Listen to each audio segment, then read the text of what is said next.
All right, welcome to Memorial Day weekend here on Outspoken. We appreciate you being here on what is a fabulous weekend for all.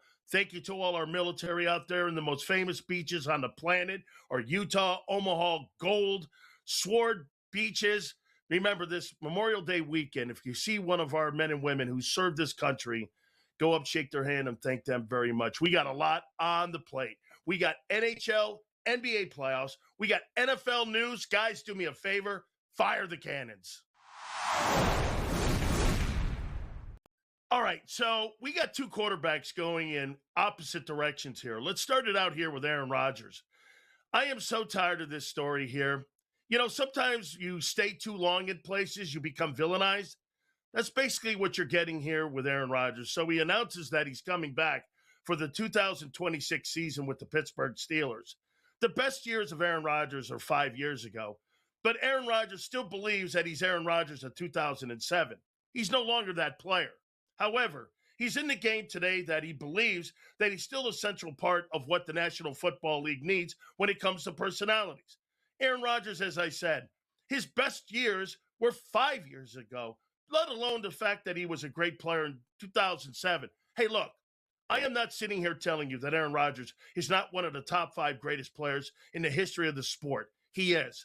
But again, when you stay too long and you're going back and forth like Brett Favre did at the end of his career, it becomes nauseating. Think about where he is at his point in his career now. He's not going to win in Pittsburgh. Pittsburgh is no longer going to win. It's no longer one of the gold standards in the National Football League. There used to be a time in Pittsburgh that you went for Lombardi trophies. Now, you're going for making sure that you don't have a losing season. The standard in Pittsburgh has been lowered. This is an organization at one time, believe it or not, you had a coach 3 times, 3 NFL head football coaches since 1969. Chuck Noll, Bill Cowher, and Mike Tomlin. You changed more popes and presidents than you did coaches in Pittsburgh. The Pittsburgh Steelers were a gold standard. Now, they are just run-of-the-mill. There's no chance for them to win the AFC. There's no chance for Aaron Rodgers to elevate and go out the same way to say that John Elway did when he helicoptered into the end zone when he won a Super Bowl. He is going in one direction. Now, let's go to another quarterback who's elevated his game. Everyone always looked at as, when you're talking a guy like Matthew Stafford, when Matthew Stafford was in Detroit, Matthew Stafford was 0-3. He was going nowhere. He was going down the same line of, say, a Tony Romo. He was going down the same line of, say, maybe potentially even a Dak Prescott, which meant this. He was going nowhere. Phillip Rivers, that could have been somebody that they could have compared him to, a Drew Bledsoe. But what happened? You know, today, what happened for him was he ended up getting traded to the Los Angeles Rams. Stan Kroenke, Les Snead, Kevin Demoff, all the executives in Los Angeles made a yellow brick road for him to Canton. How? They put him on an organization that they knew how to win. Hey, look, folks, I tell people this all the time. It's where you get drafted.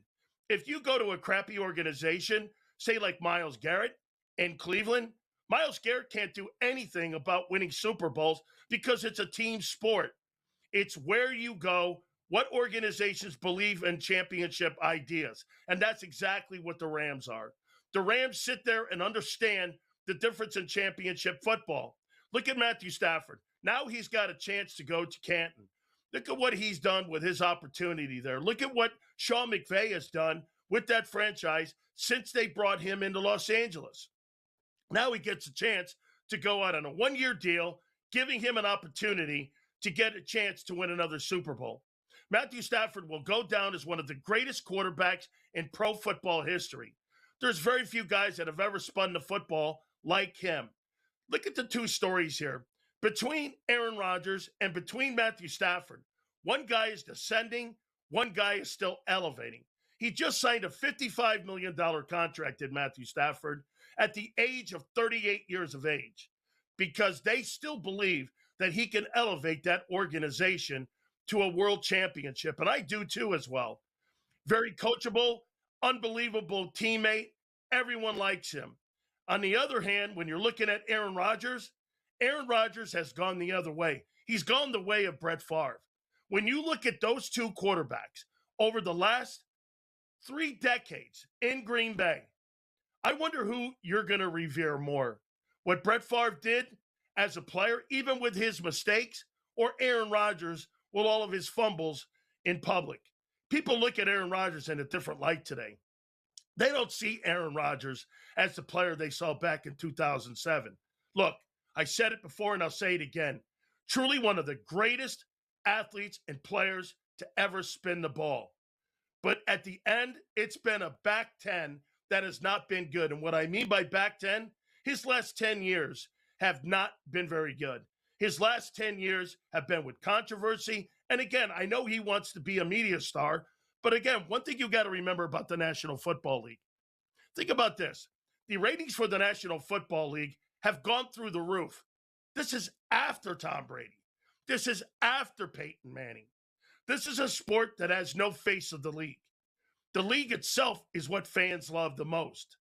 They love that game of football, and that's why no face has ever been the face of the league.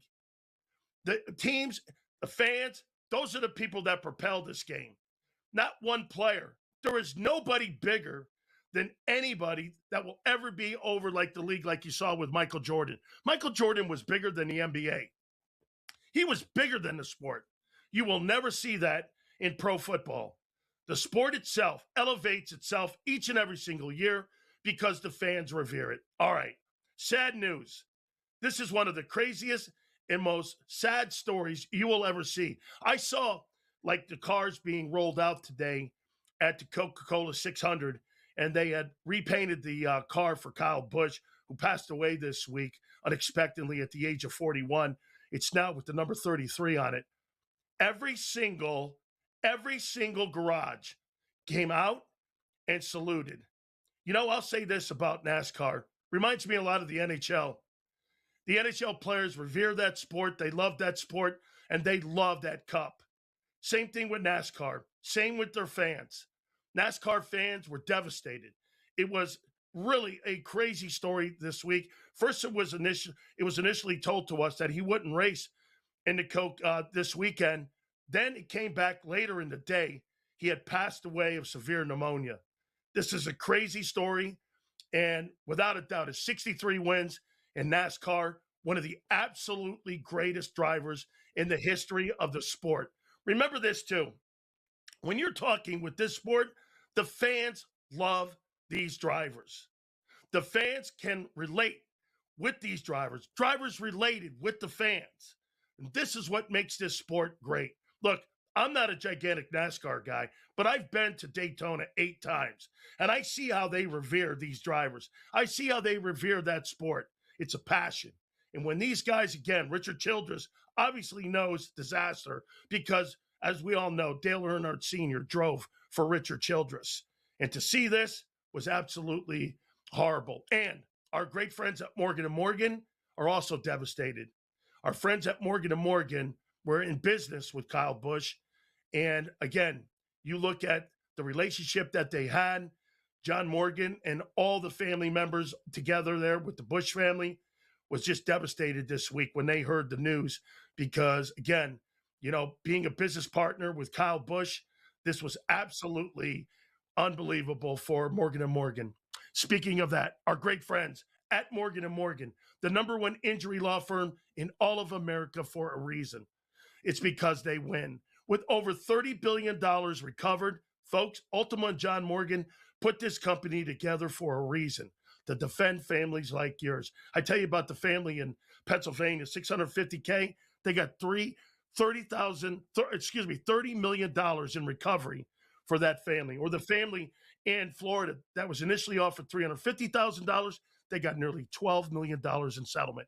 Go to forthepeople.com/big sales or pound law 529. That's forthepeople.com/big sales or pound law 529. And do me a favor, you tell them Big Sales sent you.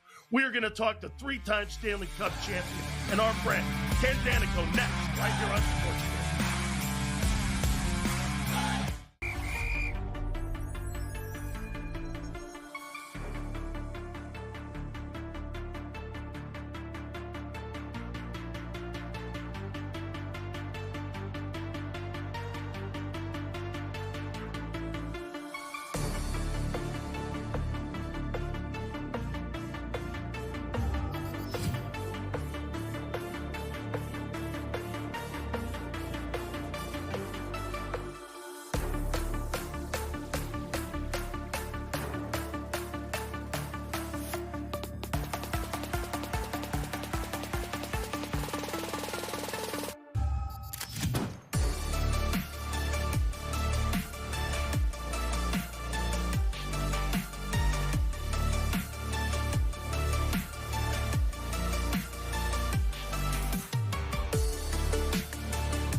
All right, welcome back to Outspoken here. Dan Sileo here, and I want to show you guys this before, and I showed Ken Daneyko this earlier. So this is my Ken Daneyko puck right here. See this right here? I don't know what it is, but NHL and NFL guys, to me, this is why I'm kind of attracted to the sport, is because I see the same physicality and I see the same love. One of my favorite teams of all time was that New Jersey Devils team with Scott Stevens and Ken Daneyko and those guys. And Ken joins us now, 3-time Stanley Cup champion. Ken, I love those teams, man. I mean, there was really just no like superstar on the team. All of you guys, maybe Brodeur, obviously, in net, but I mean, that was just a different time, wasn't it? That was just a great group of men. Well, good to be on with you, Dan, first and foremost. And yeah, I love those teams too. I mean, that's really what it was all about for our group. And everybody says that over the years and believes they got a chance to win or want to win, but it's got to be a burning desire. And that's why that group and that core of Devils back from 95 and 2000, 2003 were the ultimate, because you mentioned there was no stars. I mean, Dan, there was stars, a lot of Hall of Famers. Oh, but yeah, the difference is with Stevens and Niedermeyer and Elias the last few years, and Brodeur obviously in goal. And that's certainly one of the biggest factors, because we know what goaltending means in the National Hockey League. But those guys didn't act like stars. They were team guys. They wanted to win. They sacrificed. They did whatever it took. And that's the difference when you see teams, in my opinion, win championships in any sport. It's your superstars are able to, they need to win games for you. They need to elevate play, but they engage everybody and they understand it's a team game, team sport. And we're seeing it through these playoffs this year. You've got to win as a group, and your stars have to buy in that, it's not just about putting up numbers. Yeah, you need them to score and do the things that they're capable of, more so than other guys because of their skill sets and talent. But it's a lot to do with making sure your role guys, your guys in the trenches, feel part of it and are able to do the things that they need to do, or you're not going to win. You're not going to win championships. You can have good seasons, but you're not going to win championships. Ken, do you agree that sometimes, it's not that you're not looking at everybody to add to a roster, but you got to have the right guys? And I go back to Lou Lamoriello, the guy that orchestrated all that stuff. How important was it to try to find the right guy? I mean, you can be a talented player, but finding the right pieces or the right spark plugs to go into the engine, I think that's the true genius when you're talking about a Lou Lamoriello or Pierre Lacroix or people like that have built great dynasties before. Is that fair to say about somebody like a Lamoriello? Yeah, no question about it. In his prime, I mean, he's in the Hall of Fame already for a reason, because he was the architect. We didn't know much about him when he came from Providence College as a AD there, coming to New Jersey. But the second he stepped into our dressing room, he had that presence, that factor of respect. Every guy, when he spoke, we listened, because we're going, who is this guy? We didn't know a whole lot about him, but just having that, that feel of this guy, he means business. And that's what you want from the top. That's what you want from leadership. And obviously, to build the team, look, it's not easy for any general manager or coach in any sport, as far as the competitive balance, especially in National Hockey League right now, is at an all-time high. And for me, there's a couple of top teams, and then after that, you can throw a blanket over the next 25. Even the teams that didn't make the playoffs, including my New Jersey Devils now, they've got good players, they're good teams, but if you don't have the right pieces and everybody pulling the rope the same way and everybody understanding, you have to find certain roles to make your team and have success. And that was what Lou was genius with. And he made sure you understood, if you have a role. I mean, I've told the story many times. He told me an orchestra story with me. And when I was young, I wanted to kind of do a little bit of everything, because I came out of junior. I could produce some offense at the time. And but it's very difficult to transfer it to the National Hockey League. Only the elite can in skill and skating or whatever that may be. And he made sure that there's pianists, there's violinists, and there's drummers. And he wanted me to understand what category I fell into. That was the drummer. And at times you don't want to hear it, and you're an emotion. You wear your emotion on your sleeve as a player. But he understood that you have to do what you do best to help your team and not really step outside of it. Doesn't mean you can't score once in a blue moon, but that was a bonus because he didn't want you taken away from what was going to help the team ultimately have success. And you got to trade really good players to get the pieces that you want. I mean, if you look at some of Lou's trades over the years, I mean, fans get attached. We get attached to teammates because they're dear friends or great players. And sometimes we go, what's he doing trading this guy? Back in the day, he traded our captain, Kirk Muller, who went on to have a great career and win a Stanley Cup in Montreal. But he brought over Stéphane Richer, a little different piece that he felt we needed. He was a little more dynamic offensively. So you do that over time, and it's just a feel. And Lou is as good as it gets at understanding what kind of pieces you need to win. Ken, let's go here to the Eastern Conference here. Do you think that layoff kind of hurt the Carolina Hurricane a little bit as they took on the Canadiens in that first game? Yeah, we always discuss rest over rust. And a lot of times during 4 grueling rounds, you want some rest, but was it a little bit too long? Well, if you go by what happened in game 1, you would say, yeah, they were a little rusty for sure. Take nothing away from Montreal. They were 3-0 in the regular season against them. I usually throw that out the window, but it was important for a young Canadiens team without a ton of experience not to be intimidated by Carolina. And by them winning 3 in the regular season, I think from a mindset standpoint, it helped them for sure because a lot of teams get overwhelmed by Carolina with their pressure all over the ice in all 3 zones. And Montreal was able to expose that a little bit in game 1. And yeah, Carolina was a combination. Carolina a little rusty, in particular in the first period. I think they will be much better tonight.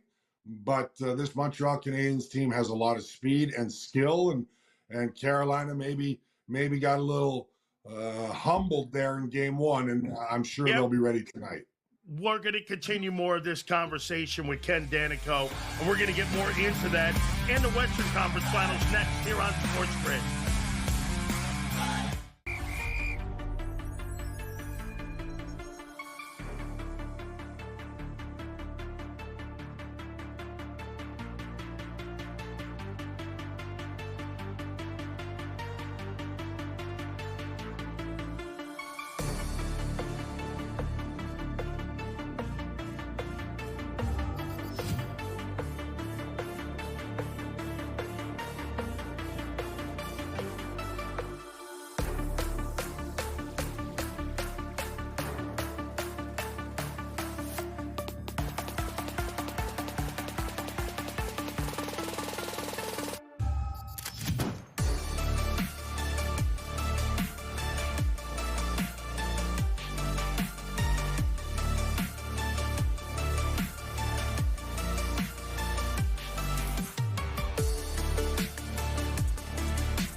This is one of my favorite conversations. Ken Daneyko, three-time Stanley Cup champion. Real quick, Ken, how cool is that honor to have your name on that trophy? By the way, I think it's the greatest trophy in all sports. I've had the Stanley Cup in my hand before, and it's one of the greatest of all time. I got a great picture with myself with it. They brought it into my studio once. But for you, what's it like to have your name on that thing three times? Well, I've always said, look, your first dream growing up in Canada, where hockey is a religion, as many people know. Your first dream's to play in the National Hockey League, and your second dream is to try to one day hoist the Stanley Cup. I used to play road hockey on the street at 10 years old. Me and all my friends, when we won a game against each other, we'd carry a silver garbage can over our head, reminiscing of Stanley Cup. So you hope it becomes a reality, and to have your name engraved on it is words can't describe what it means, because winning was what it was all about. And to do it three times with the guys I played with and the great group of guys, you have a special bond forever.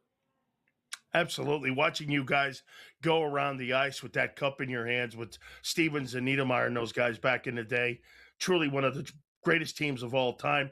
And let's go here. We were talking a little bit about the Eastern Conference. I want to follow up with that a little bit. Two coaches, two former players, Rob Brind'Amour and Marty St. Louis. I mean, I don't know, man. I love Marty. I followed him because I used to follow the Tampa Bay Lightning a lot, did a lot of work with them.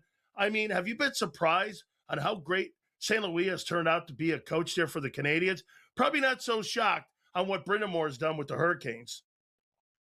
Yeah, it's interesting. I mean, two guys that had just incredible careers, Hall of Fame careers, really. I know Brind'Amour's not in yet, but maybe one day. But two guys that are passionate, love the game. And Marty St. Louis, such an interesting story, because the Canadiens, if you really look at it, took a risk with them. He was coaching mites. Think about that. He was coaching 8, 9-year-olds prior to coaching the Montreal Canadiens. That very rarely, if ever, happens. You usually got to take the steps in junior and the farm team and the HL or whatever it may be before you become a National Hockey League head coach. But they saw enough in him and his hockey acumen and what he was capable of, that he was able to make that jump. And he just relates to the players. Today's game, you've got to be able to communicate. He's able to give his knowledge in the right way, in the right terminology to these young guys. And he's also a very emotional guy. So I love it. I these two guys are as good as it gets as far as coaches in the National Hockey League. But St. Louis and Brind'Amour's been doing it quite some time now in Carolina, trying to get that team over the hump. He's won a cup in Carolina as a player. I played against both these guys a long time, against Brind'Amour and near the end of my career against St. Louis. And just great players. But St. Louis really is a interesting one, because so often teams won't take that chance just because of experience and behind a National Hockey League bench. And they took that chance with St. Louis and Marty St. Louis, and it's paying dividends. And the players, you can tell, they have taken on the demeanor of their head coach in Montreal. Maybe a surprise to be here for some people along the way, certainly in the hockey world, but they believe in themselves, and they got a heck of a lot of skill and speed, and we're a handful for Carolina in game one. What do you think of the Western Conference right now with Vegas and the Colorado Avalanche? Who do you like there? Well, right now I got to say, wow, right? I mean, both conferences, everybody's think it's a collision course for Carolina, Colorado Stanley Cup Finals, and probably I felt the same way. But that's what's great about the Stanley Cup playoffs in the National Hockey League. There's teams that have different ideas, and the Vegas Golden Knights, who had a up and down year, inconsistent. If you really look at their lineups, I mean, Colorado was pretty heavily favored going into the series. If you look at their lineup, they've been there, done that. They've got 12 guys that have won Stanley Cups. Colorado has 11. So again, Colorado, with their speed and skill, are an intimidating group even before going into a series. But Vegas, they're not intimidated. They've been there. They understand what it takes. And if you look at their lineup, they are awfully deep, and they kind of put it together at the right time when John Tortorella came in late in the season. They got on a roll, and then they knew what it took come playoff time, that they're able to elevate their game because of that experience. And so there wasn't any kind of mismatch of maybe some people thought Colorado, because of the great year they had, President's Trophy, and all the skill they have. But boy, do they miss Cale Makar. It's not an excuse. It's a reality. He's the best defenseman in the world. And they just look different the first couple of games here, where he controls the tempo of play when he's on the ice, and that's for half the game. And it just doesn't look quite as cohesive and as electric. Thank you so much. I really appreciate you doing this. We're going to talk to Cornbread Maxwell next here on Sports. Now we have to endure months of manufactured rumors about will he or won't he retire LeBron James. They are probably, Donnie, working on the Decision 2.0 for Amazon Prime as we speak. Is Jim Gray still around? But here is the beauty of the predictive markets. They make insufferable stories about insufferable people highly profitable. The Early Line, only on Sports Grid. You can recruit super young talent that may go in the NBA. You can recruit older guys and have them grow up together. But if you want players to stay, either sign them to contracts or treat them well enough where they're going to stay. To me, it's pretty simple. And, you know, a lot of coaches last year had good years, and they left skid marks on their schools, and nobody said a word. Outspoken with Dan Sileo, only on Sports Grid. Mattingly is doing a great job, clearly, right? They're 16-4 since he took over, but we have to remember when Rob Thompson took over for the Phillies and they went 65-46 back in 2022, he finished 5th in NL Manager of the Year that year. So could Mattingly win it? Of course, but he doesn't really have history on his side. I'm still on Don Kelly 15-1 to win Manager of the Year.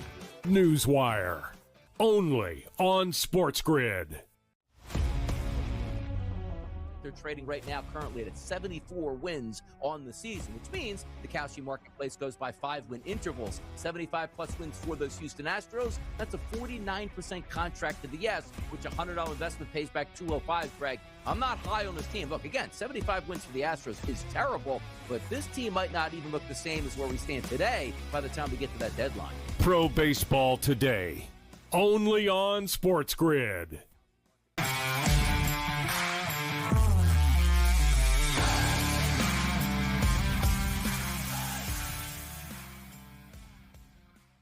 All right, one of my favorite people when it comes to talking NBA basketball, every time I get a chance to talk to Cedric Maxwell, Cornbread Maxwell, former Finals MVP, it is an absolute pleasure. Thank you, Cedric, for joining us here, man. I'll tell you what, you know, it's really a pleasure. Are you enjoying the playoffs right now? Oh, absolutely. Having the ball, watching it, everything except the fact watching the Knicks run roughshod over the Eastern Conference, that's not fun to look at. Absolutely here. So let's start and let's walk backwards here. Was it really all about Jason Tatum and the injury to Tatum and not really getting the chemistry going with the Celtics this year? I mean, do you think they make that bounce back next year once they get him back into full health? What do you see for the Celtics moving forward this coming season? Well, they did bounce back. And the fact that they got they got in the playoffs, nobody thought that they were going to be ranked the way they were. They happened to have a matchup problem against the 76ers. Tatum came back. He looked really good. Now I think there are other things which come into vogue. The fact that Jalen Brown is his contract, the Celtics can opt out of his contract. He can opt out of his contract, and they can sign an extension for $70 million for some years to come. And if Brown wavers on that, the Celtics might be looking to trade him. I've absolutely loved Jalen Brown, watching him play, but the pieces are still there for the Celtics right now to have a very good season and to bounce back and be even better next year. Let's go over to the Eastern Conference. Have you been surprised by the Knicks this year? I mean, you know, are they surprising you in what they're doing? No, shocked by that. The Huh. fact that I have the fact that I have to look at all those old Knicks on the sideline that for every game, my buddy Patrick Ewing, John Starks. Damn, John Starks, you're not coaching, you're not playing. Get off the floor. Got Larry Johnson there. All these Knicks players. I love the fact that the Knicks have really embraced their older players to come in and kind of get some enthusiasm. It's been fun to watch. Um, Jalen Brunson has been sensational. If you watch him, his maturity as a player, the Knicks have gone a lot of times and gone out and gotten players who have been free agents, and it hasn't worked for them. This might be the best pickup the Knicks have ever had as a free agent. I can think maybe in the history of the New York Knicks basketball. I can go back and I can think about all these other players. Stoudemire didn't work out as well when he came there. They went and got all these other players that they ended up getting back. Marvin Webster, the human eraser, didn't work. Bob McAdoo didn't work. But this free agent that they were able to come in and sign, he's done. He's been sensational, and he's the heart and soul of what the Knicks are doing, and the fan base love him. That's I think that really is the key. You know what, too, Cornbread? Maybe you'll go back to Monroe when they added a guy that wasn't there initially, and they brought in Monroe, right? I mean, for that 73 team, you could put the Pearl in there, but you know, we say, have you been shocked? Can you imagine if this guy wins an NBA championship for the first time since 1973, if he's part of this, on what they'll Look, look like for him? Look, I go back 1973 as the year I graduated from high school when the Knicks won the championship. To be with the Celtics right now and to watch the Knicks fans, the fan base, absolutely go crazy. They've always supported the Knicks. The Knicks have always sold out the building, but they have a tendency to turn on the New York Knicks. But the Knicks have given them nothing else but pleasure. The gift that they got last week when they played against Cleveland, down 20 with 5 minutes to go in the game, to come back and win that game, I think that just took the heart and soul out of the Cavaliers. So to watch the Knicks and to see what they're able to do right now, and if they were able to win a championship, not just to get there. You think about Patrick Ewing, all these other guys who've been in vogue to try to win one and not win it. If they were able to win it this year, it would be crazy. Has the difference in the play of the Knicks been Karl-Anthony Towns? Because he looks like he's just played a lot better over the last couple series. Has that been the difference with his back and forth play on both sides of the court? I think that also the camaraderie. If you look at those guys that they got from Villanova, when you think about those guys, they've been playing together. They just play well together. Josh Hart's not a great player, but he's such a glue player that he does all these other little things for them that make them the team they are. Anunoby to get him another guy who fits in well. Their pieces really fit well together. When I think it's almost like a puzzle. When you think about these pieces they were able to get and bring these guys and put them together, they have just done an amazing job. And you think about it, Thibodeau did a great job to get them into the playoffs, and they got that far, and they fire him, and they bring in Brown, and Brown has taken them yet to another level. So it's kind of fun and interesting to see where the Knicks are going. Can the Cavs get back in the series? Absolutely not. I don't think they Really? can. I think that Why I can't just they? think. Well, I just think it took their heart and soul. And I'm looking at Donovan Mitchell. He doesn't look to be 100%. They need him. James Harden has been pretty much a shell of himself. You're going to have to play damn near a perfect game to go in, and their attitude right now has just been their hearts have been taken away. I just don't see them coming back in this series able to win it. I've seen a lot of series being played, but you start to look at the body language and the chemistry of a team. And I watched them the other day, watched the Cavaliers against the Knicks the other day, and all you could see was this their shoulders start to droop and droop and droop again. And I don't see them with the energy or the firepower right now to come back.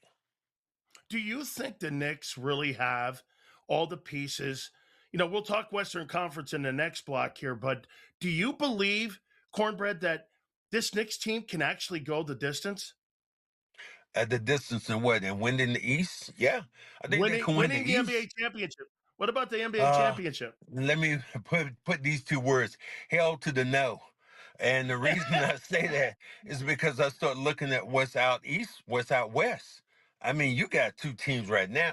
Can you imagine Wembanyama coming into the Madison Square Garden, playing in the finals, and then OKC, the way they're playing right now, that team right now, they're a juggernaut. I don't think the Knicks have enough to beat either one of those teams. They're good enough to win right now in the East, but I don't think they're good enough to win the whole thing. I got to ask you a little bit about LeBron James and moving forward. I want to ask you about your opinion here. Do you believe LeBron James could be a factor on a basketball team where he could be the final pin in that team for them to go on and win? At the age of 41, he still went for 21, 7, and 6. Do you think he could still be a help, maybe the one last piece for a team that needs one of those last pieces? I'm trying to think what pieces you're looking at. Just say, for instance, if you think about the New York Knicks, and he was there. LeBron, and I love LeBron. He's one of the greatest players ever to play. But if you put him into a Knick uniform, what you do, you take a lot of the life away from the team because he sucks the air out of the building because he's LeBron. He's one of the greatest players ever to play. Will he be able to fit that ego? And I don't think he's egotistical, but do you think you're able to fit that personality into another team and not have it going lopsided? I think that's what happens. Man, I can't wait. We're going to talk Western Conference basketball with Cornbread. He just mentioned Wembanyama. I saw something the other night, 41, 24, and 7. And I kept watching and I kept going, is that Jabbar? I mean, we're going to talk to the great Cornbread Maxwell next, right here on Outspoken. I know you didn't. Talk! I'm innocent. Got the wrong guy. It wasn't me. I didn't do anything. Okay, it was me. I did it. Bringing an owl to an interrogation? That's a power move. Every time. Yeah. Hiring America's largest injury law firm for your injury? That's also a power move. Morgan & Morgan, America's largest injury law firm.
one of my favorite NBA people of all time, former Finals MVP, Cedric Cornbread Maxwell, joins us here on Outspoken. And hey, man, where do you have that trophy? Where do you have that Finals trophy right now? Where is that trophy along with that ring?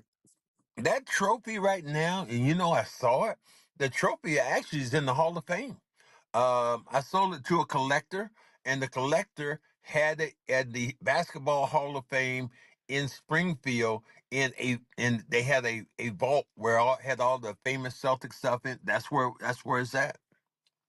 Man, that's crazy great. You still got the ring, right? You know what? It might be around someplace, but they're so gaudy. I don't even think about wearing those things. They're just kind of crazy looking.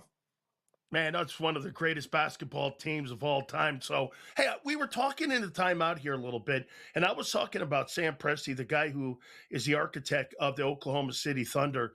They look so much like when he was with R.C. Buford in San Antonio. Aren't they constructed almost the same kind of way? I mean, they look so good, so deep. The other night, the bench was on fire. I mean, do you see the similarities on how he built that team in Oklahoma City? Well, you can think about the Oklahoma City team, how they've gone up and down over the years. But then all of a sudden they find something they like and they stick with it. Think about the players they've had there over the years, man. They've had finals MVPs. They've had Hall of Famers who have been there. And what they have, that their talent level again has been unreal. You think about what they've done with the kid McCain, I think that was from Philly, who comes over, they get him in a trade, and man, he shot the lights out of the basketball the other day. So I think that there's so many pieces that they have, from top to bottom. That's what's so crazy about watching them play. 123 to 108 in game two. They ended up getting a 2-1 series lead in this. You know what? After the first game, we'll get to Wembanyama here in a second, but are they just a better team, Cornbread? Are they just a better team to San Antonio? You know what? It's hard to say right now. San Antonio, I don't think has the experience yet. You think about Castle and some of those guys they have over there. Those guys haven't seen it. You're talking about a team that just won the championship. Yeah, you understand what has to be done. There was no panic. They were down 15-0 in that game in San Antonio yesterday and came back and won it by 15. So that tells you their mindset and who they have as a player, their coaching. I mean, you think about the MVP of the league this year, SGA, and what he's done. Here's a guy who the Clippers had and sent him away to another team. The Clippers could have had him. So you never know what you have until that thing actually flourishes. And for him, it was a good time for him to come to OKC. Cornbread, talk about that experience and how important that is when you get to a finals and you run through the tape. It's one thing, I tell people this all the time. It's one thing to go and take the board for being a lawyer and taking the bar exam. It's another thing passing it. Here, this is kind of what it is. When you get that championship, how much experience by winning it do you think really plays a factor in experience when you come back and you're trying to win 2 in a row? Well, you know what has to be done. You're not going to panic. You're going to get out. You're going to play well. You have situations you've been in before that you're trying to win. And you ultimately, at the end of the day, you're able to get it done. One of the questions I have to ask you, because I with your broadcast, your podcast, do you think the Knicks can win the championship? No. I don't. I'm watching the two. I'm watching. He put me on the spot. I'm watching the two best teams. He put me on the spot. Cornbread just put Big Sills on the spot here. No, I don't. I think that, again, the two best teams are playing in the West right now. I just wanted to see if you could be honest or not. That was it.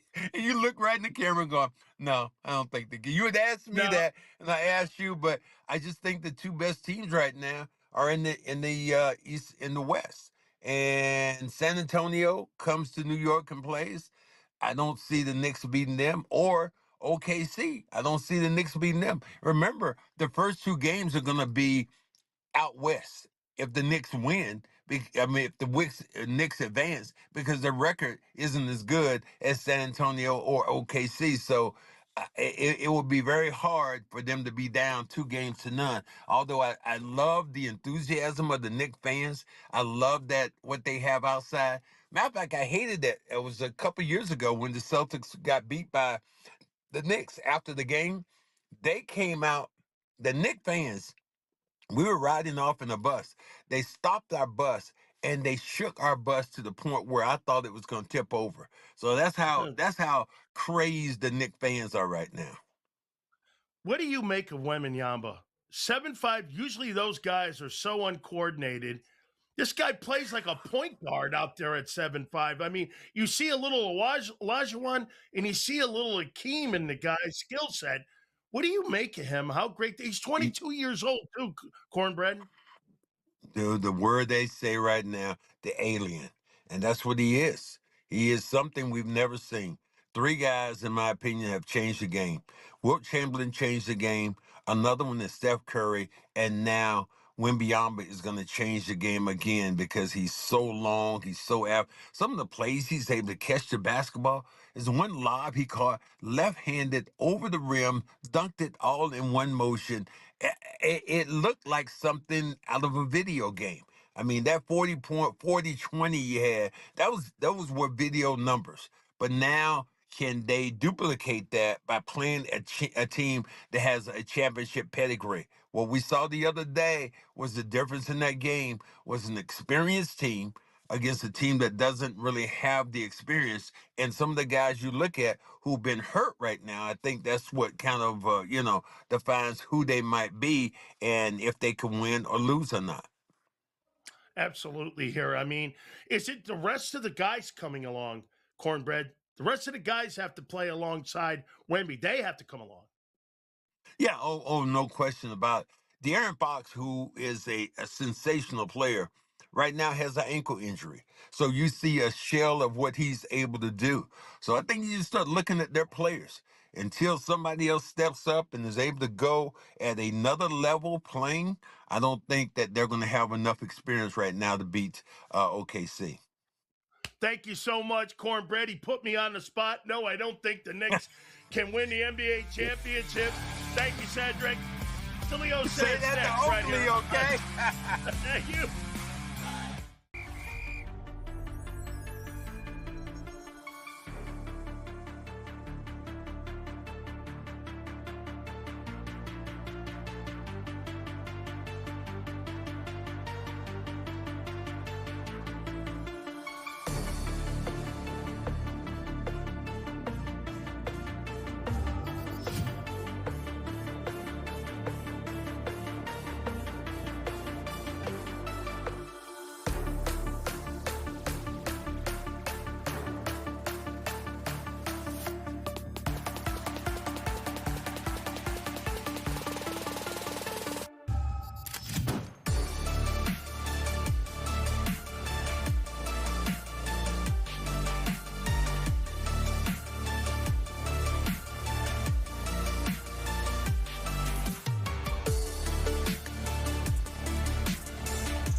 So when I saw this on the rundown, I was like, flag football? Really? You're making me talk flag football? And I looked at it and I said, wait a minute. The NCAA is actually getting a formal recommendation that they're going to make it a varsity sport? Flag football. Okay. I don't really think it's football, but whatever. But there's a reason why flag football is becoming a predominant sport in America. And I've never seen anything grow as fast as we've seen with flag football. It's because the National Football League is 1,000% behind it. You now see that it's also going to be an Olympic sport, and you get the opportunity to have both men and women playing in the sport. So you get to have an opportunity to advance it. Remember something about the National Football League. One of the things that they hate the most is courtrooms, and they do not want to be in courtrooms. The NFL is going more towards being a flag football type style of play. You saw that flag football experiment that they had with Tom Brady just a few months ago. Like we just said, the NCAA now is coming out with a formal recommendation to become an NCAA sport. If legislation is approved by 3 divisions in January of this coming season, this is going to be the first championship will be projected to be played in the spring of 2028. Flag football, folks, is here to stay. And now it's going to be a varsity sport for both men and women. Look, there's so many programs across the United States that are being canceled because of NIL, because of transfer portal. Yet you have a sport now that's being added to the sports departments across the country. Why? Because there's financial backing. You know why many of the women's sports on the planet don't really have any traction? Because they don't have a TV deal and they don't have financial backing. Flag football has financial backing. They have the National Football League also behind them.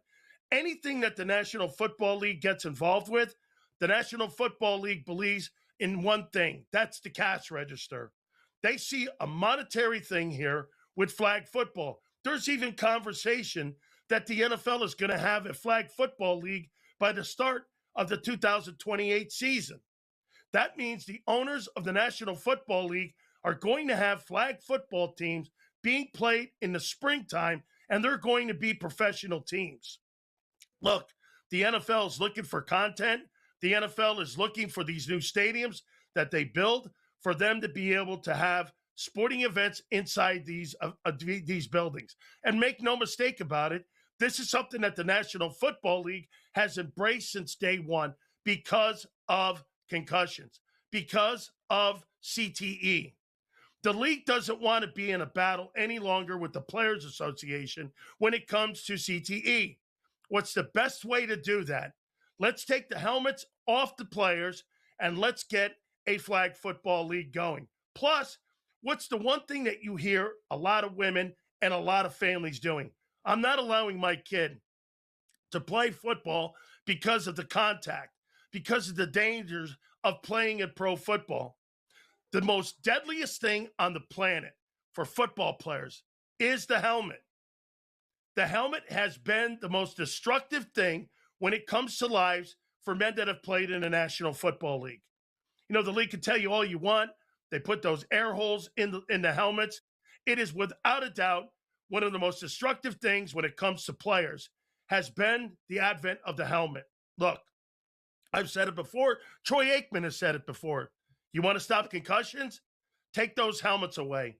That's exactly what the National Football League is trying to do now by starting these flag football leagues. They do not want to be in a courtroom. They do not want to be held responsible for the players that came before who have all issues when it comes to CTE. Almost every single player that dies and has his head and brain examined by a coroner, all of them come back and say there's CTE. You got guys like Jerry Jones who say to you that never was really a problem and the helmets never caused this. Well, every single player that has had an issue, and some of the great friends of mine that have been lost because of CTE, Junior Seau, go down the list, Andre Waters, Dave Durison, Mike Webster, These were all guys who had problems, and the National Football League and the Players Association, which is one of the weakest unions on the planet, does nothing to protect the players of the past. The NFL doesn't want to be in that courtroom any longer, and this is why flag football is becoming a prominent sport in this country and why you're seeing it now even at the college level.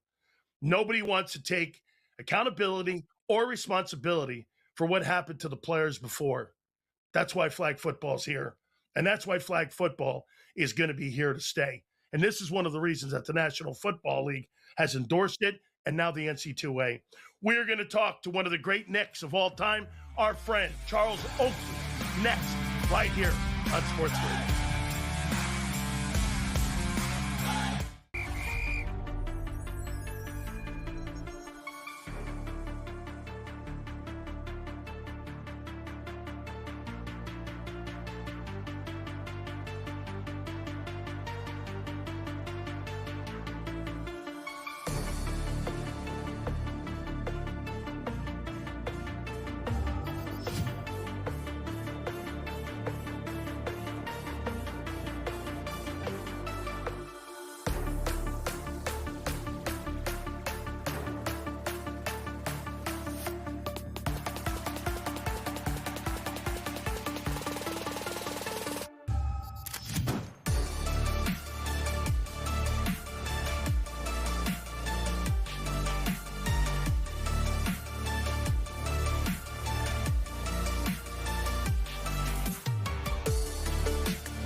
Appreciate you coming back here to Outspoken. Dan Sileo here. We are efforting our friend Charles Oakley, former New York Knicks legend. But can you imagine Jalen Brunson? If this guy was able to deliver an NBA championship to the New York Knicks, remember something too. He took a pay cut to come to New York after he was in Dallas. He took a pay cut. And can you imagine if he is able to deliver an NBA championship to a fan base that has been starving all these years to try to get back into that picture where they were back in the 70s and win an NBA championship? I will tell you this, that is one of the best fan bases in all of professional sports, is the New York Knicks fans. Look at the energy that they were generating there at Madison Square Garden. Look at how the team has definitely been able to galvanize the fan base and do the things there that we've seen in years past when they had Patrick Ewing and they had John Starks and those guys, and they had Pat Riley on the side there as their coach. Make no mistake, this Knicks fan base is starving for them to be able to win an NBA championship. Jalen Brunson could go down as arguably one of the absolute greatest players in New York Knicks history, let alone the fact that he could go down potentially as one of the greatest New York sports celebrities of all time. Look, back in the day when you had Tom Seaver and you had Walt Frazier and you had Joe Namath, those guys are looked at today. Look at how they're looked at in the New York pantheon when it comes to sports in New York. Make no mistake, okay? Jalen Brunson delivers. Here's a guy that was a second-round draft choice out of Villanova. Here's a guy that, again, nobody expected this. We talked with Jay Billis last week. Are you shocked at where Jalen Brunson is now? Are you shocked on how he is as a player? Are you shocked at the type of leadership that he's bringing to the table? And I am. I'm like everyone else here. Make no mistake, Jalen Brunson will go down as one of the greatest players of all time in New York sports history. As a kid growing up, when I was a young kid, the New York Knicks were one of the teams that everybody rooted for, and one of the teams that was just, again, they won those 2 titles in a matter of 4 years. So as a kid growing up, that was one of my first memories of sports in New York. And without a doubt, can you imagine if Jalen Brunson brings it home? Here is our friend. He is with us now. He's Charles Oakley. Oak Tree, how you doing, man? Appreciate you being here. Good. How you doing today? All good, my friend. Can you imagine where this Knicks team is right now? I mean, are you surprised, Oak, on where this team is? No, I'm not surprised. You saw what they did last year when they went to the Eastern Conference Final with the Pacers. I thought they should have beat the Pacers, but and the new coach Mike Brown this year, they had to learn. They're still learning the system, but it was 53, 55 win. I said for this year with Mike Brown, and I think they won 53. But in the playoff against Atlanta and Philly, they just showing the last year they left something out there. Brunson doing his thing. I think the bench been good. Cat accept a new role. OG, Bridges, Hart is the heart and soul of the team, but they just playing like, they playing like, hey, this our year. And you give them credit what they've been doing. 0-2 on Cleveland. I think Cleveland, game 1 could have went either way, but game 2, you see who the better team is once they get going.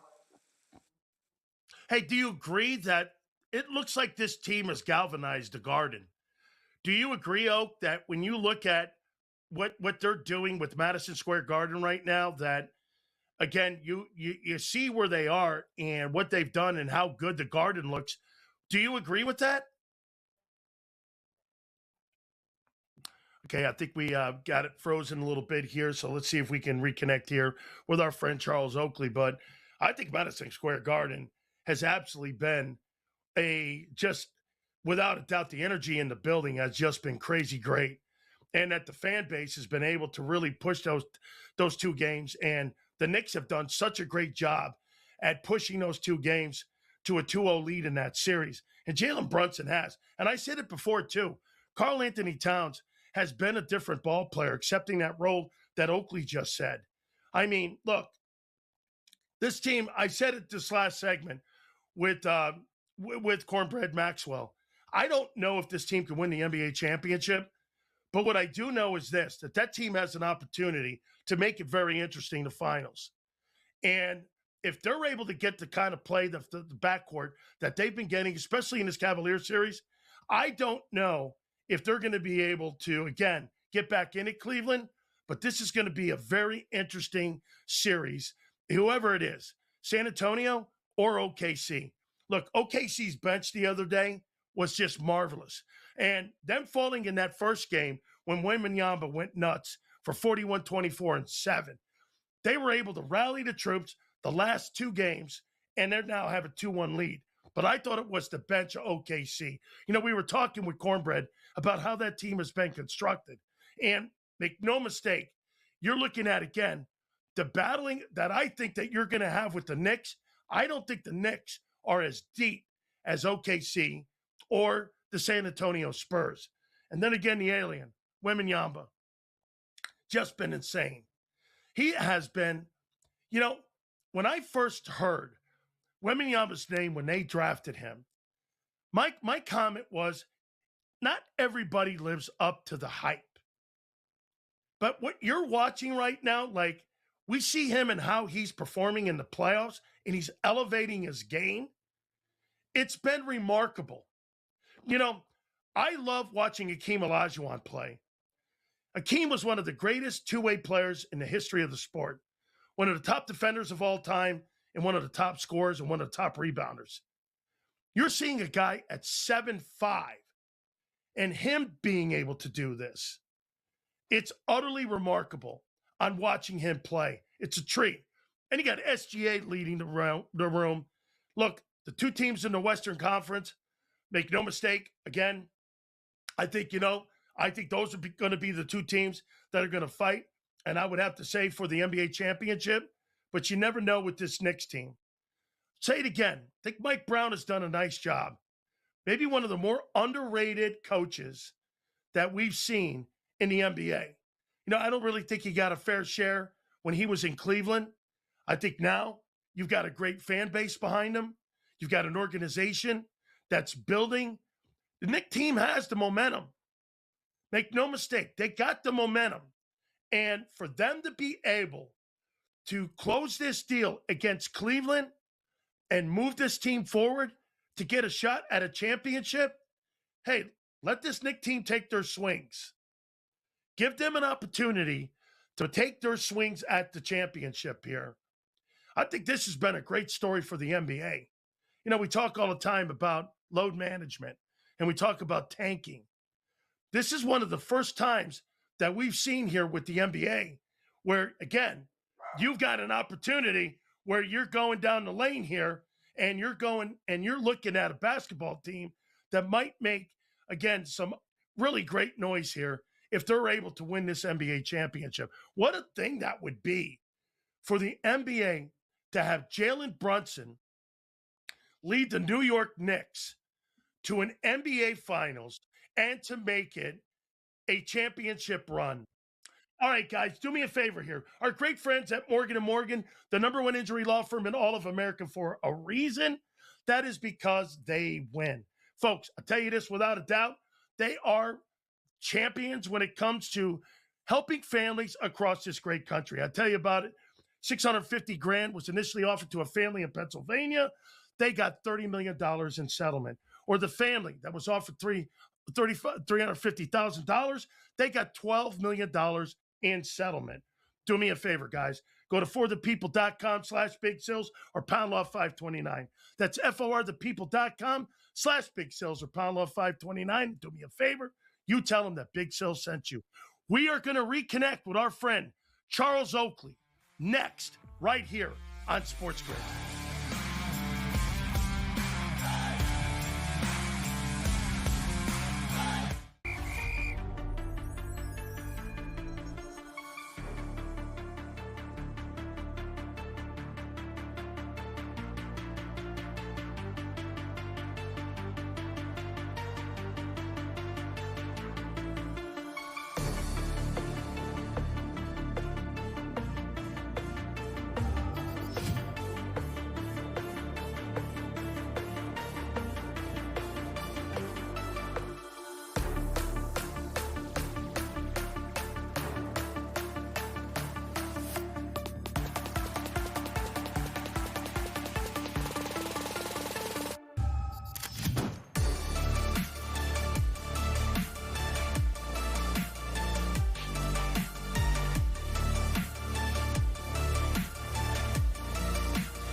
Absolutely, man. I'll tell you what, anytime we get the Oak Tree with us, man, we are definitely privileged to get Charles Oakley back with us here. And I want to restart this thing, Oak.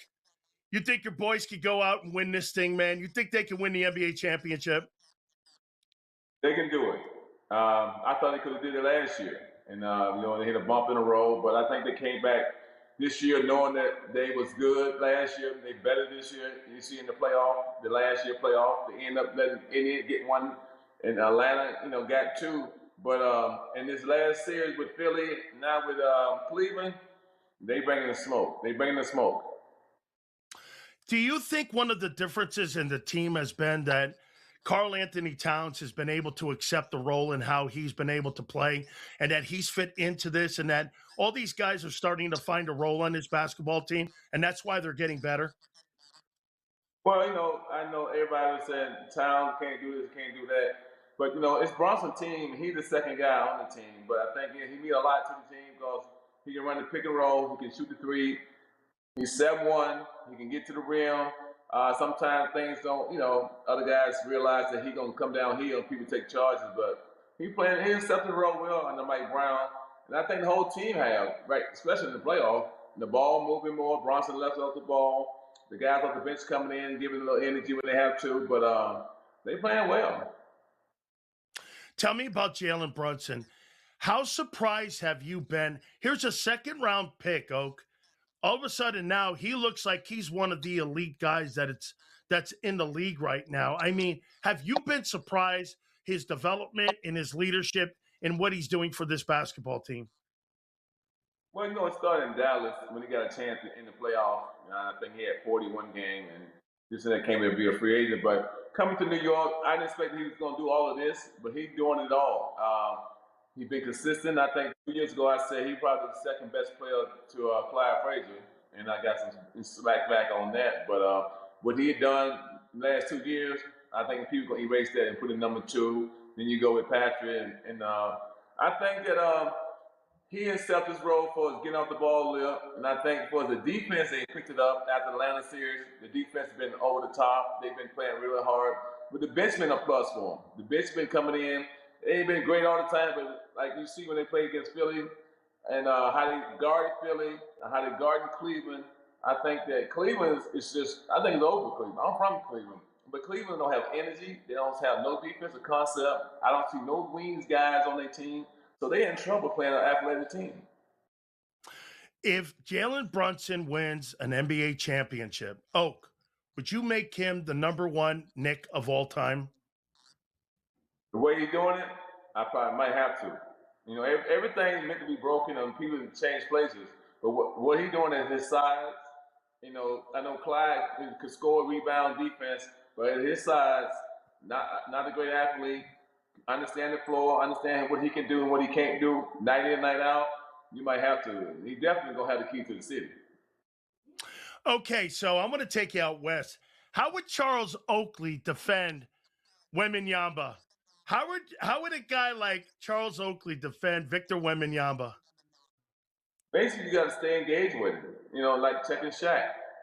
I think that bigger guys have harder time, smaller guys checking him.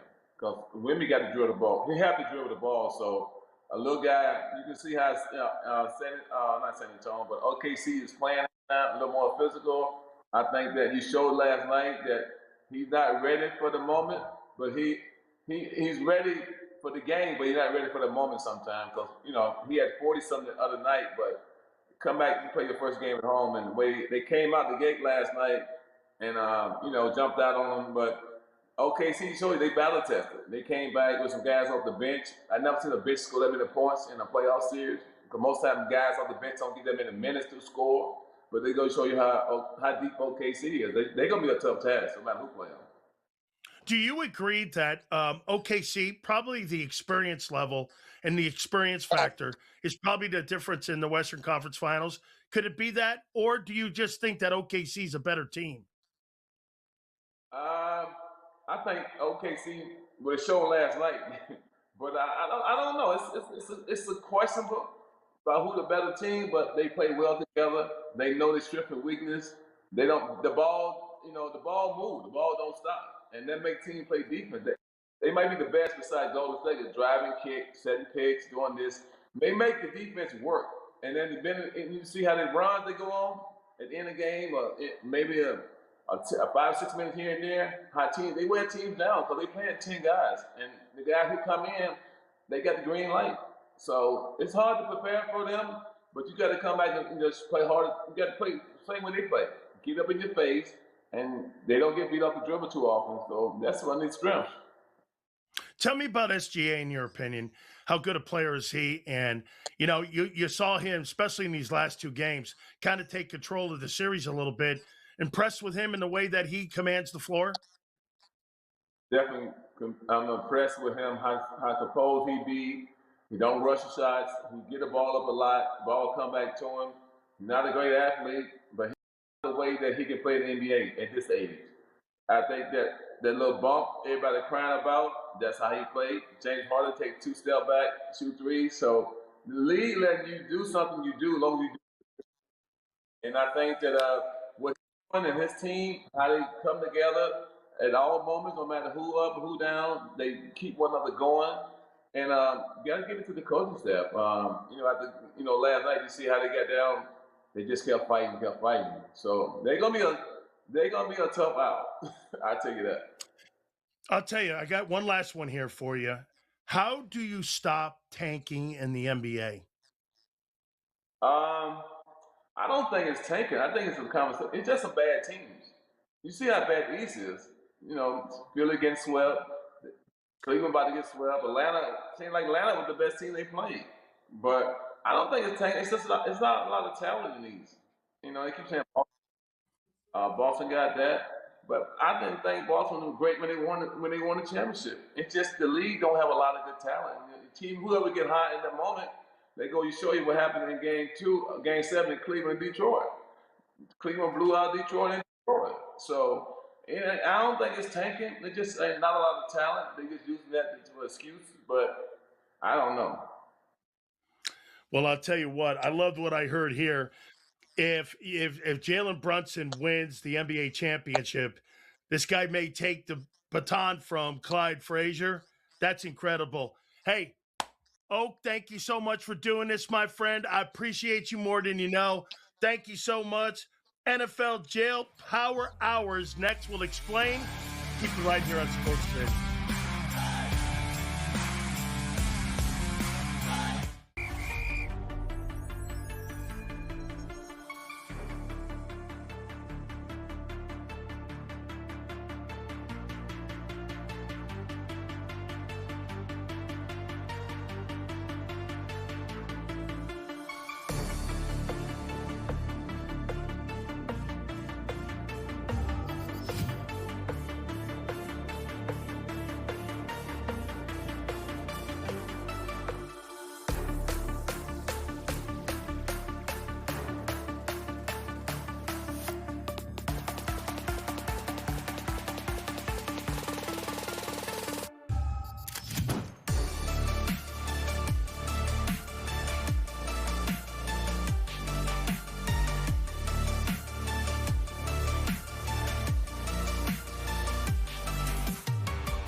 So let me write this down here. Look, I'm going to put it down on a piece of paper over here. The NFL Jail Power Hour. You know, when players have a little bit too much time on their hands, known as the NFL offseason, one of the biggest and baddest nightmares that a coach can ever get is to call at 2 o'clock in the middle of the night, hey, your player's just been arrested. Well, guess what? Here we are with a couple dudes here in the NFL. Nolan Smith, their outside edge rusher for the Philadelphia Eagles, was arrested going 137 miles an hour in a 70-mile-an-hour zone. He was arrested in Georgia this past Friday. Rashee Rice, who was basically violated his probation because the dude got caught with marijuana in his system. So let's talk about these two doofuses and decision-making. Let's talk with Nolan Smith first. So Nolan Smith, the edge rusher, who just signed and got his fifth-year option picked up by the Philadelphia Eagles for $14 million, who has absolutely been an underachiever in Philadelphia since he was taken in the first round. He right now is on a respirator on whether or not they're going to give this kid a contract extension. Let me help you out here, son. Don't give the NFL teams an opportunity to take your money and to take your career from you, because they will. He's underachieved as a football player, and when you're doing stuff like this, let's also put this into context. Listen, when you're speeding in a community, that means you are danger in a community. And this is the second time that this idiot has had this happen to him. You know, I don't know what's in the water there in Georgia with Jalen Carter and this guy and some of these Bulldog guys who like to speed. Guys, you are multimillionaires. You are making poor decisions. These are the guys I do not want on my football team or in my business. Poor decision makers. People who you can't trust. This is a guy, again, numerous violations of trust. The number one thing that you have to have with your coach is the ability for him to be able to know that you're going to be here. So let's take Rashee Rice. So Rashee Rice has a violation on pot. Remember, he was involved in that car accident.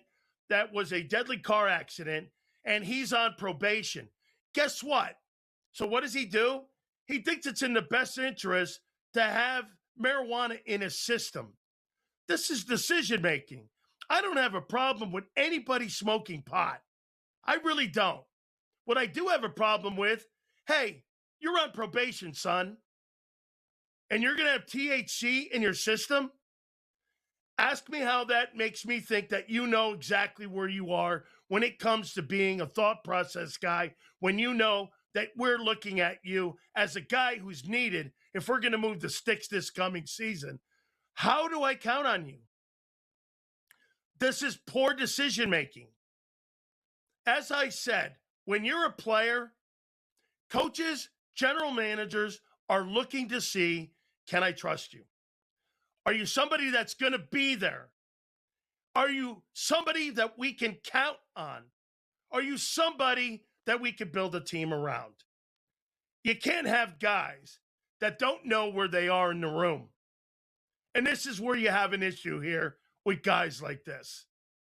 Guys, listen, being arrested, we're going to see cases like this, and there'll be more cases like this. Andy Reid is trying to build the football team back up again.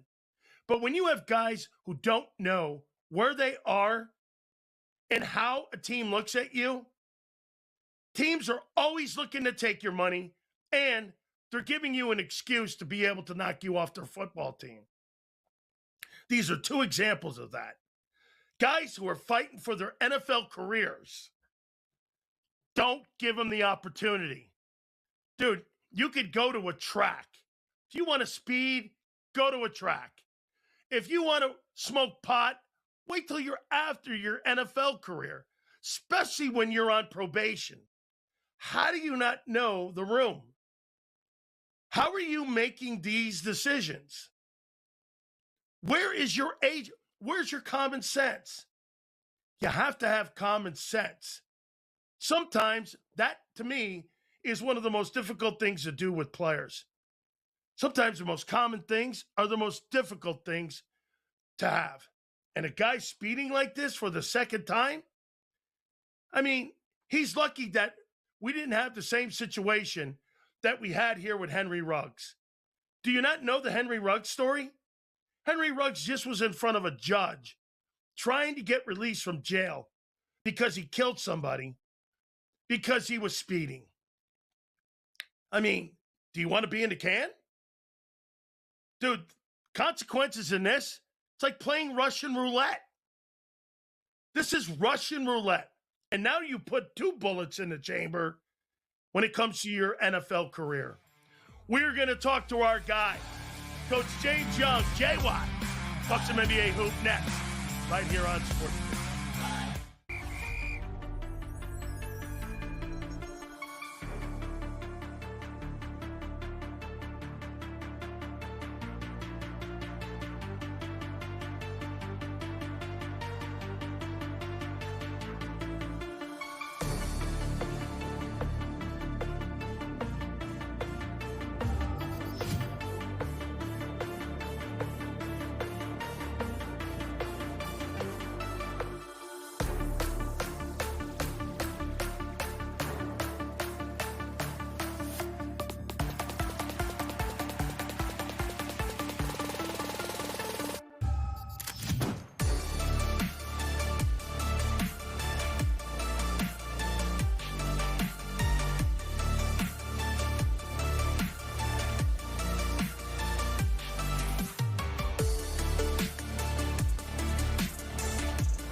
And without a doubt here, we're going to talk some more NBA basketball here. And I don't know, man, I'm going to have to maybe get the equalizer here because I had Cedric Cornbread Maxwell on.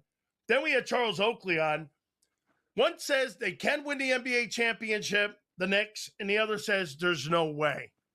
So let's go to my friend JY here and get his thoughts. And he will be the final say here. Do you believe, JY, that your New York Knicks could win the NBA championship? Big Sills, it's always a pleasure to be on with you, my brother. Listen, I mean, first things first, Ricky Henderson is now Barry Bonds. I had to switch my spot in the lineup. Usually I hit leadoff. Now I'm hitting cleanup. So now the pressure is on me today. But I will say this. It all depends on what New York team shows up. If it's the team that plays right now, the best chance they got, Big Sills, is what they've used to their advantage in the Philadelphia series and so far Cleveland series. It's rest. It's get their series over with. Hope that OKC and the Spurs drag the 6 or 7 games and play the rest game and hope that that helps you. Also, you got to look at there's injuries on both sides, right? Jalen Williams does not play last night. De'Aaron Fox re-rolls his ankle, comes back. Dylan Harper banged up. So to me, if the Knicks get the series over with Cleveland quickly, yes, they have a chance. But let's be honest, Big Sills, they're going to be decisive underdogs in either series should they come out of the East. Can Cleveland get back in this? Big Sills, I don't know and I thought this was going to go 6 or less. I just think game 1 may have taken everything out of them. You know, I hear this crazy thought. Someone's like, this thought that the series doesn't start until the road team wins. Well, Cleveland don't win games on the road, so to me, they may have shot themselves in the foot. Now, I think what you have is, like I said, the Knicks have a rest advantage. The Knicks have more depth, and it's the maturation, or I shouldn't say that, the evolution of the Knicks offense, as you and I talked right before game 3, and I said they had to go through Cat, has completely flipped this team offensively. And it's interesting. If you look at game 1 and game 2, the Knicks beat you in 2 different ways. Game number 1, they ran some action. They get James Harden on Brunson. Brunson takes some one-on-one, goes nuclear in the fourth quarter in overtime. Game number 2, they send the second body. Brunson smartly only takes 6 shots in the first half, and he becomes a distributor. And then what they do is, if they send a double team, Cleveland kind of plays like a zone kind of, and the Knicks will loop someone into the middle of the foul line and then let them be the distributor. So to me, the Knicks have just been one step ahead of Cleveland. Cleveland must shoot the ball well in game 3. They have not as of yet, and they need both Harden and Donovan Mitchell to step up, but they also can't have Evan Mobley score 14 points in game 2 in the first half and not take a shot in the second. Has the difference with the Knicks been the fact that Karl-Anthony Towns has accepted a role that's different than what, a lot of people thought, and as Oakley said too, he was told that he couldn't do a lot of things. His play has that elevated that team in your opinion? Well, listen, Big Sales, when they traded for Cat, and then they got Mike Brown, I imagine how Mike Brown used Domantas Sabonis in Sacramento, or the way that when Mike Brown being assistant, how Draymond Green was used in Golden State in that pinch post, which is the elbow area for people who don't know, or the top of the key and what they call the hub, the center of the offense. But they didn't do that. And I was wondering, well, that's why we brought Mike Brown here in the first place, is because of that. To me, it's not about Cat adjusting. It's about Brunson adjusting. And I think that has made the Knicks more dangerous, Big Sales, with now, because he's now off the ball. You run him off action. Do you see this play that we call it, we call it a flex screen, where you'll see Brunson passes at the top of the key to Cat. He'll cut down the middle lane. He'll veer off to the corner, set a screen for Anunoby. Anunoby cuts, and you're now trying to create confusion, right? You send 2 to Anunoby. Here comes Brunson on the run where you can't load up. You send 2 to Brunson. Anunoby gets a backdoor cut dunk. So to me, it's more about Cat taking on more, but Brunson taking on less on-ball responsibilities, which has made the Knicks more dangerous offensively, because now you have to think about everyone. And let's not set out really quick, another Villanova guy, Mikal Bridges has been really good. They've wanted to run this guy out of town, and after game 3 against Atlanta, he has been scary good. And he hit 2 humongous threes in the last 2 minutes of that Knicks fourth quarter comeback in game 1. Okay, how about this now? So I asked Oakley this question. I'm going to ask you, Mr. New York Knicks fan. If Jalen Brunson wins an NBA championship, will he go down as the greatest Knick of all time? Sills, this is like the question that I don't want to be asked, but it sounds amazing because it means the Knicks win it. I don't know. I mean, and here's why. 36-19. That's what Walt Frazier gave to Jerry West, Elgin Baylor, and Will Chamberlain. Sit down and think about this for a second, folks. Game 7, winner takes all, 36-19. It's the greatest Game 7 performance in the history of the NBA in the playoffs or the finals. and it could be one of the greatest, ready folks, performances. It's probably that and the Reggie Jackson 3-homer game, although I think that was in a game 6. So it wasn't even in a game 7 winner take all. That's big. I'm a Ewing guy because I'm an Oakley guy. But Big Pat never got a ring. It's almost like Brunson becomes Mark Messier. If he wins a ring, wow, it means as much as when Messier, remember, 54-year curse for the New York Rangers, 1940 to 1994.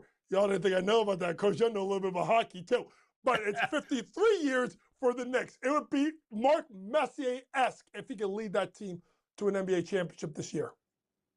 I think he has to go down as the greatest addition that the Knicks have ever brought into their organization since Monroe. I mean, right? Yeah. Since Monroe. When Monroe was brought in for that 73 title, would you agree? Yeah, I think in regards to one of the greatest, yes. If you're going to go free agency, I got one that's really good. People forget. Bernard King. When Bernard King came to the Knicks in the early 80s, remember, but his career kind of spiraled downward when he was in Golden Injuries. State. And then he went to the Knicks, and he was just, I mean, he was probably the big three with Magic and Larry in the 80s until he blew his knee out.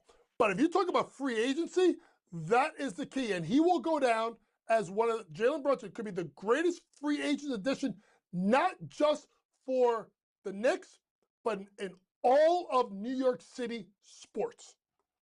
Man, I'll tell you what, you're right. Madison Square Garden with Bernard King, going to those games, I went to a bunch of those. 36 a night was normal. I mean, when you went to the Garden, Bernard King was just, he was lighting the Garden up, dude. I mean, it was nothing like going to Madison Square Garden with Bernard King. We're going to talk more with Coach on Western Conference basketball. Who comes out of that next? Right here on Sports Bench. You wouldn't have your ex officiate your wedding. Do you, Jake? Liar?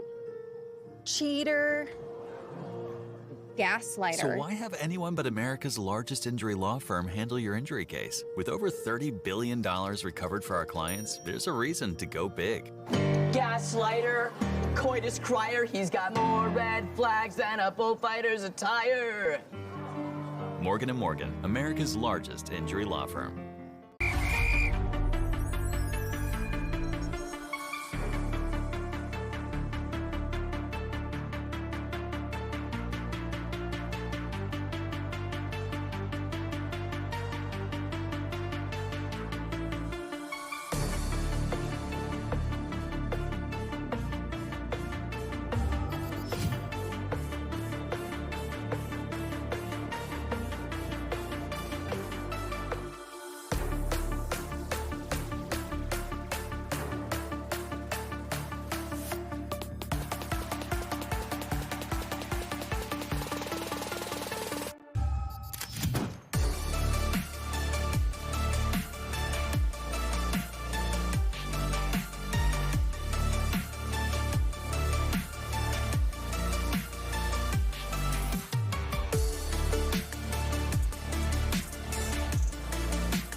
We're here with JY here, and we're talking some NBA basketball, and I'll say it right out. You and I were talking about it. We had Oakley on with us a couple minutes ago, Charles Oakley, and James Dolan and him have to they've got to fix that because the fan base and the Knicks fans, how much they love Charles Oakley. I mean, Coach, we know he's one of the fan favorites. He's got to be allowed back in the Garden. Yeah, I'm going to hope that I don't get emotional, and I want to make a plea to both Charles Oakley and to James Dolan. You sit there and you watch these Knicks games, and you see Celebrity Row, and you see Ewing, and you see LJ, and you see Sprewell, and you see Starks, you see Bernard King, you see Walt Clyde Frazier, you see all the Marbury. I saw Gerald Wilkins at game 2. Timmy Thomas, who I played against when we were kids. I see all these guys, and there's one guy that's missing. One, and it's Oakley. And I'm begging you, on behalf of the entire Knicks fan base, please, we need this squashed. Because when you think about the 90s Knicks, you think about 4 guys. And it was a great team. I'm not discounting Greg Anthony or Derek Harper or Charles Smith or Anthony Bonner or Hubert Davis or Rolando Blackman. Y'all don't think I know my Knicks history? Unlike some people that talk on air, I know my Knicks history. There's 4 guys I always think about with the Knicks. It's Ewing, it's Starks, it's Anthony Mason, who God, we lost him way too young, and there's Charles Oakley. Please, James Dolan, Charles Oakley, get it together for not just your egos, but for the sake of the New York Knicks, and bring Oak home, please. Absolutely here. Let's go to Western Conference here. After that first game, Oklahoma City ends up now up 2-1. They end up getting that victory. They blew them out pretty much in game 2 here. Game 3, how are they up now 2-1? You know, is it the bench?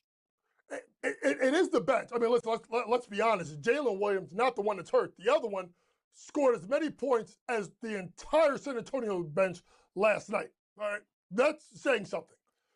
You know, but there's other guys who've been really great. You know, McCain's been great. Caruso's been fantastic. But there's something that I think people may want to look at. Look at the last 5 games. Look at the minutes for Victor Wembanyama. Did not play a ton of minutes in the last 2 games versus Minnesota because of blowouts. 49 minutes in game 1 and nearly 40 minutes in game 2 and game 3. Folks, it's his first trip to the playoffs and his first deep trip in the playoffs.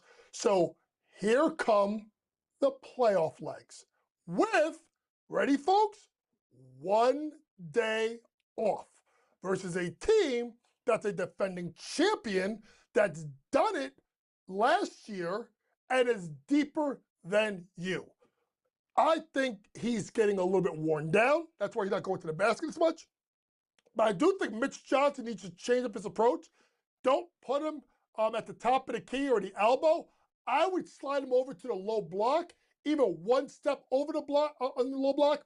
If it's Alex Caruso, catch the ball, reverse pivot, shoot over him, game, set, match.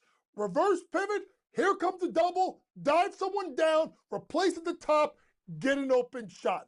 I think Coach Johnson's got to adjust his approach and send Webby inside, but have movers and cutters so that he's got sight lines, which he's already going to have because he's 7'5", to either shoot the ball or find himself some cutters. Have to change their approach for the Spurs.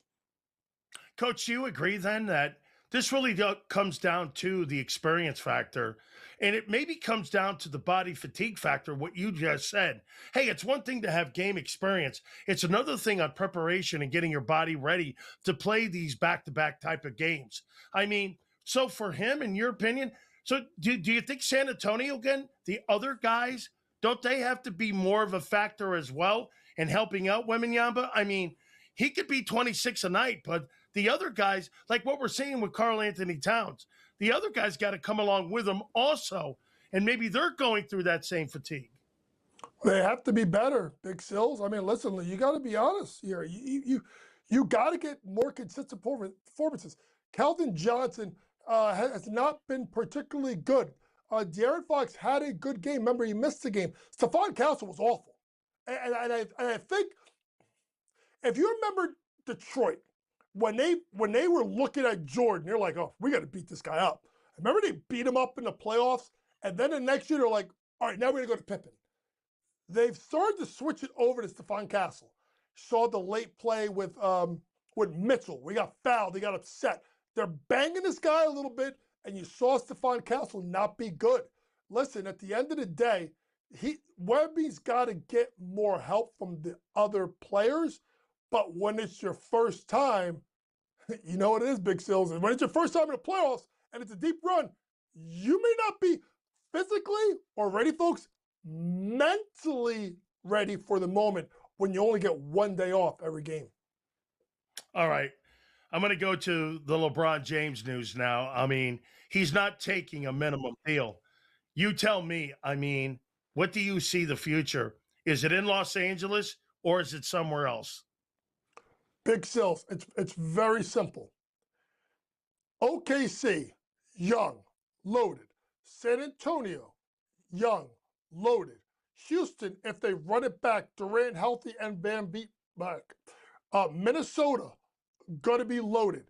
Denver, going to be loaded. Like, I'm looking around like, I got to get out of the West. Like, I just got to, if I want to make one more run at the finals, you can't look at that Lakers roster and say that team running it back is going to make it to the NBA Finals. So now you go East. And it keeps coming down to two teams, and I've said the third earlier today as a sleeper. It's New York and it's Cleveland. If he wants to win a ring and be the final piece of the puzzle, that those two are the ones that make the most sense. Folks, I don't know, I keep saying this, Detroit's a sleeper. Get Tobias Harris out of here, put them there, he could be a good addition there. Boy, I'll tell you what, too. I mean, would he be able to accept that role, too? You know what I'm saying? Could he accept that role for him being in that position where if he goes to the New York Knicks, real quick, 10 seconds, Coach, do you think he would accept that role? Let me tell you something. If he accepts that role, Knicks will win this year, and they win it next year, the GOAT debate, honestly, may be over. Wow. You imagine LeBron James going to New York and winning an NBA championship with the Nets. Holy cow. Final thoughts next here on Splash.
Oh my God, one of the greatest things on the planet is maybe happening in front of me. The destruction of the NCAA is finally at the doorstep of Big Sills. So former St. John's Big East Player of the Year, RJ Lewis, is now wanting to do this. Here's a guy that signed a two-way deal with the Utah Jazz, I believe, and now wants to go back to college, and he wants to play in the NCAA. The NCAA has come out and said, we are not giving this guy his eligibility. Well, guess what?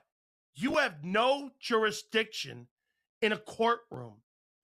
This would be awesome. Now, he's not played a professional basketball game at the NBA level. So, to me, this, I think, gives him an opportunity to go back to college.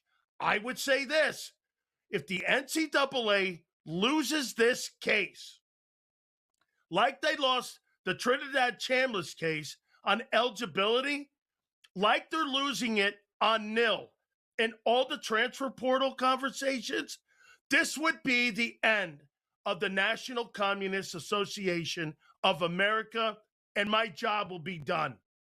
I got into sports broadcasting over 30 years ago for one platform comment.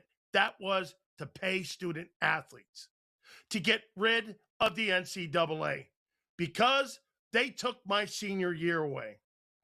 Now they're getting murdered in courtrooms when it comes to their stupid rules that they've had intact since 1954. They're going to lose this case because if a kid did not play professional ball, you don't have the right to sit there and try to tell people, well, guess what? Your eligibility's up. Based on what? You're not a legally binding organization. This is why they're getting their ass kicked in courtrooms. You know the story that goes back? The Joe Paterno story? Horrible. Jerry Sandusky, all of that. Brutal story for Penn State, right? Remember the NCAA coming in and wanting to fine Penn State $60 million, have them not go to bowl games for like a decade? Well, what happened? Boom. They got into a courtroom and they had to reinstitute all of the money back to Penn State, and they had to lower the penalty. You know why? It was non-sports related. You had no say in the Penn State case. You had no say in what went on with that story. Here is another example of the NCAA getting over their skis and believing they still got teeth left in this sports world and in the college game. They don't. Think about something, too, with the NCAA. You don't even have say any longer in the college football playoff. The 12-team college football playoff is an ESPN event. The NCAA has no teeth in who picks the national champion every year. Before, in the past, they did, because you know why? Pre-1985, they had say in the television rights. So they told you who was going to go on TV or not. After 85, that changed. And the NCAA has started losing teeth ever since 1985. And here we are now. I saw the president of the United States trying to get involved with trying to put, you're trying to put the toothpaste back in the container again. It's out, dude. There's nothing people are going to be able to do when it comes to reining in and bringing in college kids when it comes to being paid, and also the transfer portal. I think there should be some type of guardrails, but at the end of the day, this has gone on so long where kids were used by organizations, by athletic directors, and by sports programs. I love what I'm seeing. And the last thing that needs to happen is this. Let's burn this thing down. The National Communist Association of America has been nothing but brutal for kids because they've never looked out for the players. They've always looked out for the institutions. They've always looked out for the coaches. Now the players have the upper hand. And now the players are swinging the sledgehammer, and I love it. You know, I'm jealous. I wish I was in today's college sports because I'd be swinging that sledgehammer too. I tried swinging it back in the day, and I was shut down. Now, you're seeing these kids slamming the NCAA doors shut, and I love it. It's about time that this thing goes away. They have been nothing but detrimental to college athletes and student athletes for over 70 years, and it's time to go away. Kid, I hope you get your eligibility. All right. I appreciate each and every single one of you. Thank you. See you Sunday. We'll see you on the flip side.